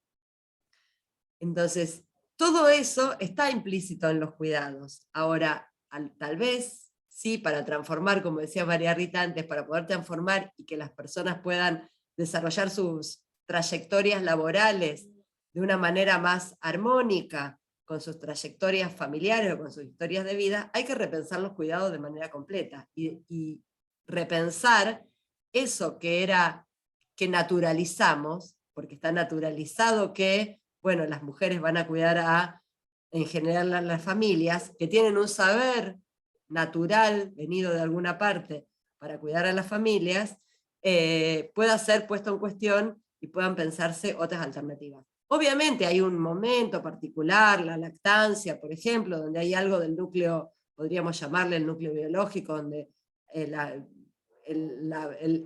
o la lactante requiere de la persona gestante, o de la persona que da de mamar. Bueno, son situaciones, pero después hay un montón de cuidados que siguen naturalizados, aunque pueda realizarlos, siguen feminizados, aunque pueda realizarlo cualquier persona. Sí, yo ahí les compartí ese concepto del diamante de cuidado que tiene los 4 elementos del diamante de cuidado. No sé por qué diamante, porque son 4, pero cuadrilátero de cuidado. El cuadrilátero. Pero, que un poco refuerza esto que estaba comentando María Ángeles, de todos los componentes que deberíamos incluir en la idea de cuidado, ¿no? No solo la familia, sino también el Estado y sus instituciones. En la universidad, de hecho, venimos construyendo lactarios, espacios de cuidado para primera infancia, pero otra cosa más que también complejiza un poco la idea de cuidado, digo, para que también la podamos pensar hacia adentro de nuestra institución y de nuestras propias experiencias vitales, es que el cuidado no es solamente el cuidado de otros. El cuidado implica derechos, derechos al cuidado, a ser cuidado y al autocuidado. O sea, entonces ahí también, para también sacar la idea de cuidado de la idea de la reproducción de la vida, digamos, del cuidado de otros y de las licencias especiales, sino también institucionalmente cómo podemos pensar estrategias y propuestas o proyectos que respeten el derecho al autocuidado, o que respeten el derecho a cuidar que tenemos también, o a ser cuidados, ¿no? Que respeten más esos derechos. Y hay una batería enorme de posibilidades para trabajar, desde la flexibilización horaria, desde los espacios de esparcimiento recreativos en los lugares de trabajo, también pensar el cuidado de la vejez, porque todos vamos a llegar. Entonces, ¿cómo pensamos desde nuestras propias experiencias activas en los lugares de trabajo, nuestras experiencias pasivas en nuestros lugares de trabajo, ¿no? Hay un montón de alternativas y de opciones. De hecho, hay países desarrollados, eso que nos encanta nombrar, Suecia, Finlandia, Noruega, tienen muchísimo trabajo hecho en este sentido y han empezado a trabajar en la agenda de los cuidados en la década del 80. Digo, esto que estamos discutiendo ahora, post pandemia, porque parece que la pandemia nos puso el problema de cuidados sobre la cara, nos estalló en la cara, porque de repente nos encontramos todos juntos adentro del hogar, cuidando y haciendo cuidar y dejándonos cuidar, etc. Bueno, son políticas públicas que se vienen desarrollando en otras partes del mundo desde hace más de 20 o 30 años y por lo tanto tienen muchísimo desarrollo ya, digamos. O sea, de todo eso que nosotros estamos haciendo, aplicando normativas nuevas, flexibilizando, ampliando las licencias, en Finlandia y en Suecia lo tenían ya y de hecho tienen 180 días ambos, intercambiables. Con lo cual, una vez que termine mis 180 días, empieza mi pareja con sus 180 días, ¿no? Con lo cual tiene que cuidar, no se puede ir a jugar al fútbol. Entonces, bueno, todo eso es muy importante que lo tomemos como parte de nuestra agenda institucional, porque hace a la vida, digamos, hace a nuestra calidad de vida. Sí, y me parece que otro concepto importante para incluir cuando pensamos en cuidados, es esta conciencia que tenemos que desarrollar, que a veces nos cuesta un montón, aunque la digamos, aunque la enunciemos, nos cuesta muchísimo asumirla, de que todas las personas en algunos momentos de la vida necesitamos ser cuidadas, porque siempre nos parece que a nosotros no nos va a tocar ser cuidados o ser cuidadas, ¿no? Que nosotros, bueno, y sí, estamos preocupados por nuestros hijos, por los ancianos, pero que no nos va a tocar. Y a veces nos toca aun cuando no seamos ancianos y ancianas, aun cuando no estemos en una situación digamos, de ser infantes, por ejemplo. Es decir, todos podemos tener un problema de salud, podemos tener un accidente, podemos tener una discapacidad permanente o temporal, y todas esas cuestiones también son importantes tenerlas en cuenta, porque aún con todas esas cuestiones también tenemos derecho a seguir disfrutando de una vida plena. Y me parece que esta cuestión de pensar el concepto del derecho a una vida plena, y una vida plena quiere decir donde podamos desarrollar nuestras trayectorias de vida de manera, donde se den las condiciones para que cada uno pueda desarrollar sus trayectorias vitales, es central para poder pensar qué políticas hacer y la importancia que le damos a todas estas cuestiones. Todos nosotros necesitamos ser cuidados a lo mejor todos los días, cuando llegamos cansados y cansadas de trabajar, cuando, no sé, estamos resfriados o resfriadas, y también la pandemia de alguna manera puso un poco esto sobre la mesa, ¿no? Cualquiera de nosotros se podía enfermar en la situación más trivial y más cotidiana, en el transporte público, compartiendo un espacio de trabajo, no sé, yendo al supermercado, nos podíamos enfermar de algo para lo cual de pronto en los primeros momentos no teníamos ni tratamiento, ni certezas de cómo iba a evolucionar, ¿no? De alguna manera dio cuenta de la fragilidad de nuestra propia existencia, y el tema es que, bueno, como cuando las cosas pasan por ahí no queremos recordar esas situaciones un poco más traumáticas o más complejas, que podrían ayudarnos a transformar nuestros modos de relacionarnos, nuestros modos de vivir nuestras vidas cotidianas. Sí, yo agrego nada más ahí que el privilegio de cuidar y de ser cuidades sea de todos, ¿no? O sea, no sean solo los costos nuestros, sino también tengamos esos privilegios. Bien, acá reforzando un poco lo que decía María Ángel, las 9 de cada 10 mujeres realizan estas tareas, que significan un promedio de 6,4 horas diarias, o las realizan ellas o las tercerizan ellas, digamos, pero se encargan de tercerizarlas ellas. En general las tercerizan en otras mujeres, ¿no? Cuando pagamos por cuidados. Ellas dedican 3 veces más de tiempo que los varones. Esto es así en casi todo el mundo, no es que es su privilegio, no es que es solo en Argentina. Bueno, porcentajes. Estos son los resultados de la última encuesta permanente de hogares, el último censo, de hecho. No, esta no es, del de censo la de ahora encuesta no es, esta es de la encuesta permanente de permanente hogares de del hogares. 2020. 20, Sí. de la última. Todavía digamos. no hay Ahora, datos. del no, censo. ahora van a salir los datos del censo que hicimos recientemente. Bueno, además eso, está demostrado lo que mueve la tarea de cuidados, que es gratis, ¿Qué a nivel querríamos de decir? Producto Bruto Interno. Que si todas esas horas hubiera que pagarlas, implicaría, digamos, una fortuna. Eso es fundamental. Pensemos si hubiera que pagar cada una de las cosas que hacen las mujeres en cada una de los hogares y de las Y de los espacios de agrupamientos en los cuales trabajo, convivimos. de los Y espacios de también de trabajo, los porque esto espacios de se trabajo. traslada a los espacios de trabajo. Claro, también ahí aparece esta cuestión, ¿no? De la feminización de algunas tareas que se traslada al espacio de trabajo. ¿Quién prepara el café? ¿Quién pasó el trapito porque estaba sucia la mesita, porque está al lado de la ventana? ¿Quién regó la planta? Se está riendo, María Rita.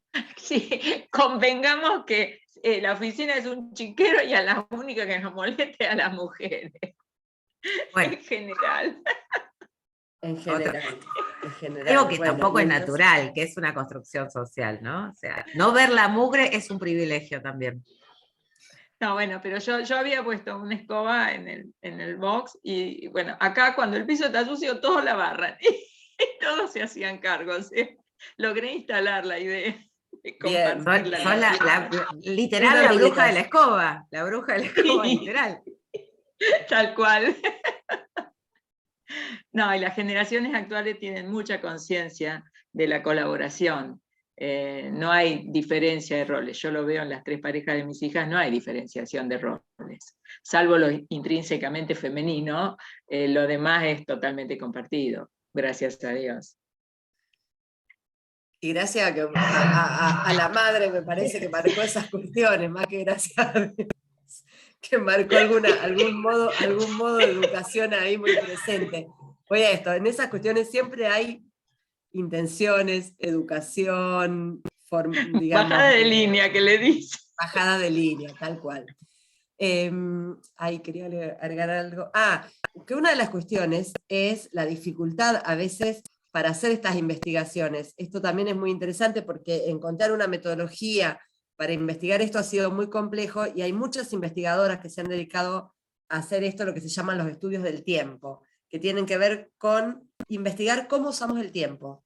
Y han armado planillas estadísticas donde se les pregunta, se toman obviamente muestras de hogares con distintas conformaciones, y se les pregunta cómo emplean el tiempo día por día, hora por hora, y a veces a las mujeres les cuesta un montón, dicen, no, bueno, yo no hice nada, pero cuando empiezan a detallar, y esto a veces cuando se hacen talleres con mujeres, por ejemplo con emprendedoras, se les pregunta, bueno, pero ¿qué hiciste tal día? No, bueno, claro, no hice nada, llevé a los chicos a la escuela, pero bueno, cuando venía caminando de la escuela pasé por la verdulería y cuando llegué mientras puse a hervir unas papas y mientras me puse a contestar los mails de mi emprendimiento. Bueno, resulta que ahí aparecen un montón de todas esas cosas, porque ¿qué es lo que pasa? Los cuidados y un montón de estas tareas se hacen de manera paralela al trabajo remunerado también, y para muchas mujeres. Y esto todo el tiempo están conviviendo con esas cuestiones. Y sí, obviamente a veces eso también repercute en la posibilidad de respuesta que tienen hacia algunos empleos, ¿no? Porque no es lo mismo estar concentrada 2 horas respondiendo, haciendo una tabla, un plano, una operación, redactando un paper, escribiendo una nota, depende de cuál sea la expertise de cada una, que estar haciéndolo mientras alguien te dice, ay, no me sale esta tarea de la escuela, están hirviendo las papas, o sentí que viene olor a quemado porque habías metido un pollo en el horno, ¿no?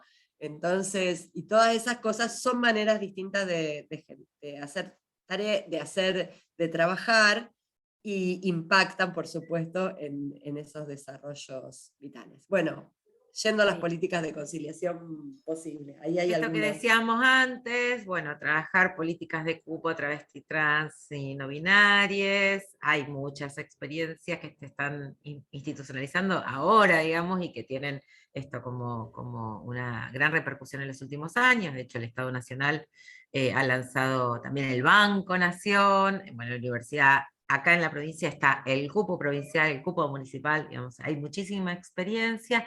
Tampoco alcanzan los cupos, también son un parche, igual siguen siendo un parche necesario, porque es una reivindicación del propio colectivo, eso no hay que dejar de no hay que perderlo de vista, pero por supuesto hay que trabajar mucho más allá que el cupo, ¿no? Con el acompañamiento de trayectorias para que esas personas puedan acceder a los lugares de trabajo en igualdad de condiciones que cualquier otra y no a través de cupo.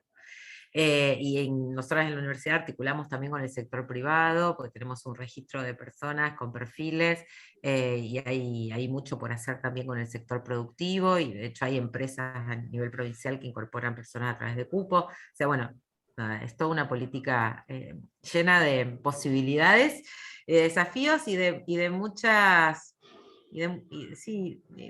¿cómo diría? De mucho agradecimiento, digamos, en el buen sentido, ¿no? Yo creo que el cupo sigue siendo necesario, es una reivindicación del propio colectivo, pero además le cambia mucho la vida al colectivo implementar el cupo. Bueno, ya lo dijo Loana Berkins, si una travesti entra a la universidad, le cambia la vida a esa travesti, pero si muchas travestis entran a la universidad, le cambia la vida a la sociedad, y creo que eso es así, real. Necesitamos odontólogas travestis, ingenieras travestis, digamos, ¿no? Poder celebrar la diversidad en ese sentido y acompañar estas trayectorias. Y este es un chiste para cerrar, bueno, un chiste, una viñeta, no sé si es muy chiste, ya Es no muy es chistoso, ya no es no muy es tan gracioso. chistoso. Que nada, no lo leo porque pierde su gracia si lo leemos, pero lo pueden ir leyendo ustedes. Pero tiene que ver con también esto, una doble vara que muchas veces, que en general se aplica a madres y padres que están realizando la misma función, pero sin embargo la mirada de la sociedad a veces es muy distinta y la vara es muy diferente para medir a una cuestión, a medir lo que hacen unas y otras.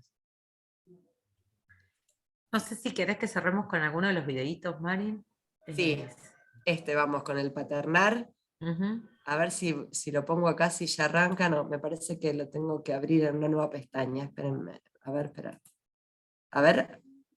¿Ahí lo ven? Sí, Lo ven, fíjate pero si no lo podés escuchan. ampliar el video, y no, creo que no se escucha. Esperen, no, porque tengo que compartirlo de otra manera. Dejo de compartir acá y ahí voy a... Dame un segundito, así ya lo cerramos con esto.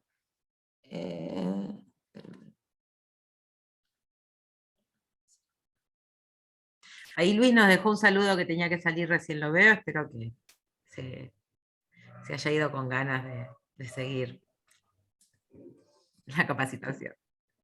Igual después les compartimos, ahí con Mariela le podemos pasar todos los materiales que estuvimos mencionando, más los que vimos en los encuentros anteriores, así si tienen ganas de profundizar en las lecturas y eso lo pueden ver. Y esperen porque no lo estoy pudiendo compartir sonido. Optimizar, pero no sé. Espérame un segundito. Que no lo puedo. Acá está. Ahí estoy, espérenme, compartir. Acá. A ver. Bueno, esperen que arranco otra vez. En general en Argentina, las licencias por paternidad son de 48 horas.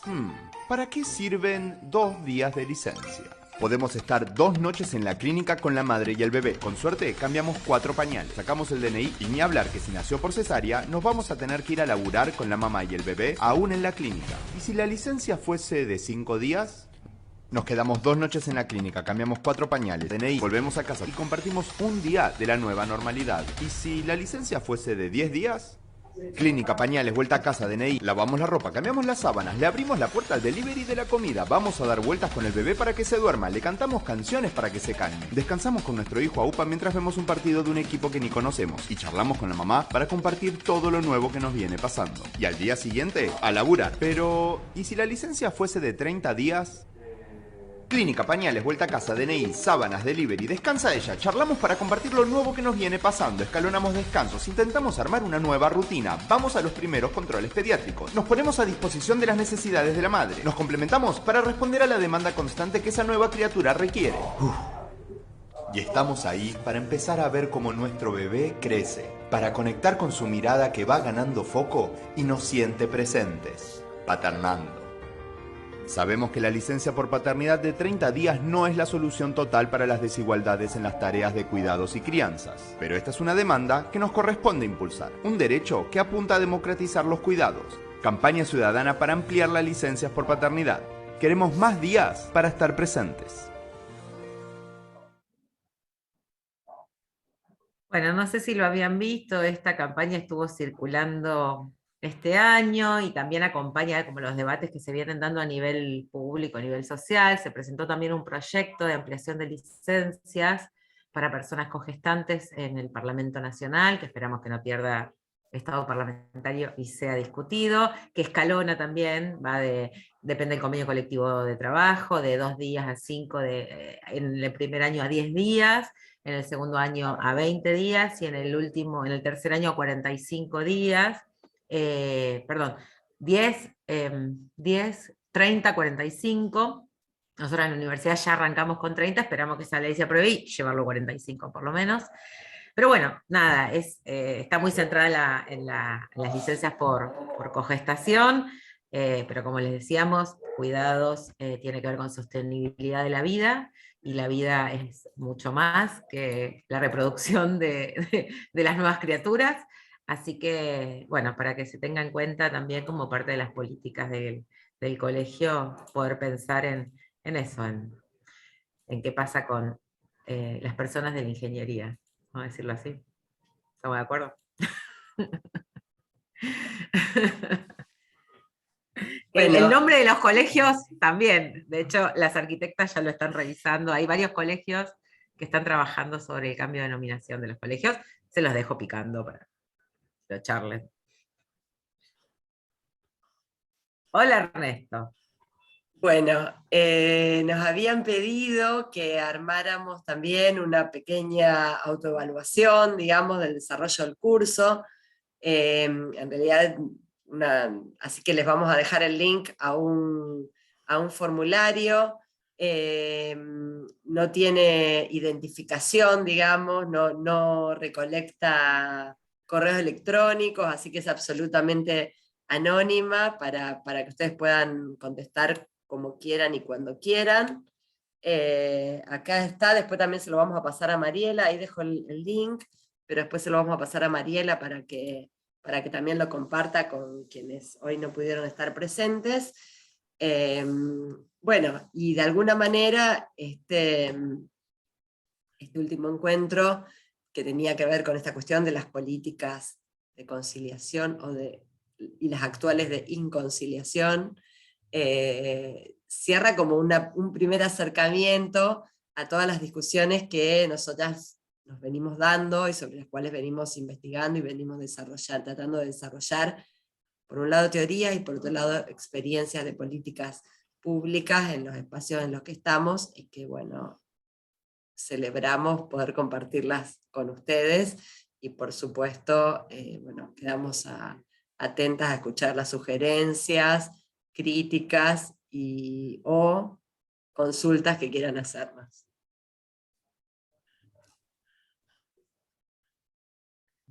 Bueno, en nombre del colegio, muchas gracias a Florencia y María Ángeles por haber aceptado compartir este espacio. Bueno, personalmente estoy muy contenta con esta experiencia. Bueno, lo veo ahí que se conectó Augusto. La Comisión de Jóvenes Profesionales ha sido una comisión impulsora de esta actividad, así que bueno, creo creo que estamos contentos y contentas de que se pudo llevar a cabo y que ojalá sea una primera instancia y que abra la puerta a otros encuentros y a seguir avanzando en compartir este espacio para trabajar estos temas, ¿no? Sí, por supuesto. Por supuesto, agradecer a quienes se conectaron y participaron de los 3 encuentros. Muchas gracias. Sí, yo también quería agradecer eso, fundamentalmente la gran participación de este grupo. Algunos representantes han participado mucho y nos han desafiado también con muy buenas intervenciones y preguntas, que igual nos gustan, porque eso hace que también la dinámica sea mucho más rica y más provechosa para todas, incluso para nosotras, que siempre aprendemos cada vez que trabajamos en estas capacitaciones. Por supuesto, estamos disponibles para futuras propuestas que surjan también de los debates que se vayan dando a partir de ahora o que se sigan dando. Comentarles que creo que la provincia, a través de su Secretaría de Capacitación y Formación, tiene una propuesta también para los colegios, que seguramente les ha llegado. Llegó la semana pasada. Perfecto, que es la totalmente invitación. Complementaria, digamos, y conocemos a la gente que produce esos contenidos, así que háganla porque va a estar buena.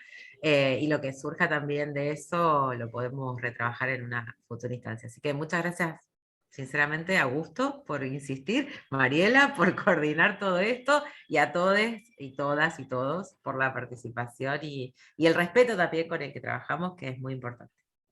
Y yo quería agregar, ahora pensando esto, que hubo varias compañeras ingenieras acá presentes, que hoy mencionamos muy al pasar esta cuestión de la matrícula en las carreras de ingeniería, digamos, donde siguen siendo las carreras donde hay menos participación de mujeres dentro de todas las carreras de la universidad, y cómo la existencia de referentas, digamos, de mujeres que puedan constituirse en ejemplos y referencias para las adolescentes, para las jóvenes que están eligiendo una carrera universitaria, es muy importante, porque muchas de ellas tal vez nunca en la vida se imaginaron en un puesto de ingeniería. Si no tenían a alguien de la familia, si no había un papá ingeniero, ni se les cruzó por la cabeza, porque en general el discurso social sobre la ingeniería no habla de ingenieras, no muestra ingenieras, no hay fotos de ingenieras, son muy poquitas, digamos.